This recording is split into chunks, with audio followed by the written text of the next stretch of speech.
প্রদীপ নিভে যাওয়ার আগে বেশি জ্বলে, আর মানুষ পতন হওয়ার আগে বেশি অহংকার করে।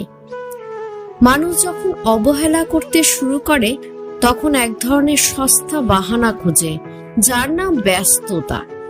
একটি সুখ মানুষকে সারা জীবন হাসায় না, কিন্তু একটি দুঃখ মানুষকে সারা জীবন কাঁদায়।